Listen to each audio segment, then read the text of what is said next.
Encore du changement pour les écoles. Cette crise sanitaire plonge depuis bientôt 2 ans les écoles dans le flou, avec de nombreuses circulaires qui obligent souvent en dernière minute les établissements à revoir leurs organisations. Après les annonces de lundi sur les quarantaines, il y a encore du nouveau. Jean-Christophe Pezès s'est rendu ce matin à l'école Saint-Antoine de Forêt.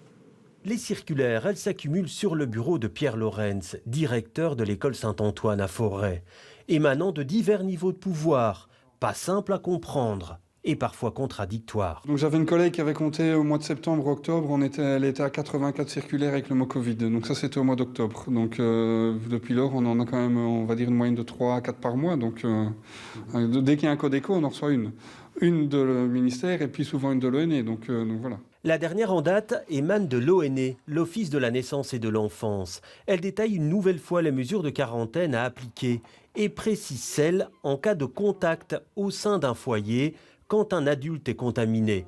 Et la procédure varie selon son statut de vaccination. Pour les enfants en maternelle ou en primaire, donc les enfants vont suivre les règles appliquées à leurs parents.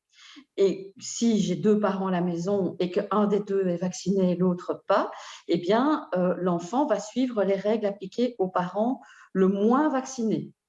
Donc, voilà, l'enfant sera en quarantaine si un des 2 parents qui est dans le foyer n'est pas vacciné et qu'il y a un cas au sein de ce foyer. Mais dans cette école, on a choisi pour l'instant une solution plus pragmatique.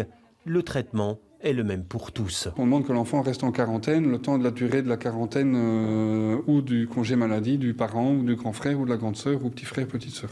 Quel que soit le statut vaccinal, parce que voilà, après au niveau des parents, moi, quand ils me téléphonent pour ça, je commence pas à enquêter pour voir s'ils sont vaccinés, pas vaccinés. Mais pour que cela fonctionne, encore faut-il que le parent se signale. Et sur ce point, on mise sur la confiance et la sincérité.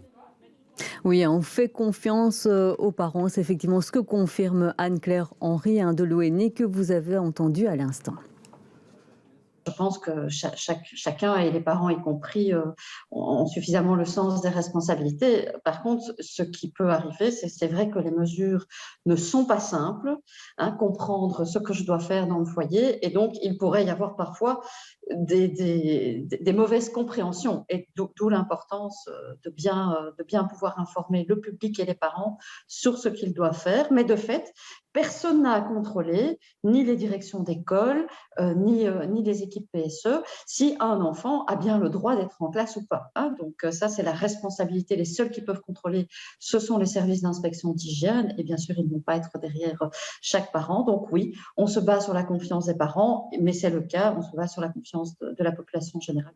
Et du changement, Muriel, donc pour les quarantaines d'une classe, pour les primaires ou les maternelles, il faut désormais 4 cas positifs dans une période de 7 jours. Oui, et dans ce cas-là, on ferme la classe. Donc les élèves, l'enseignant et le personnel accompagnant de cette classe sont mis en quarantaine pour une période de 5 jours. Il n'y a pas de testing généralisé. Un test est réalisé en cas de symptômes uniquement.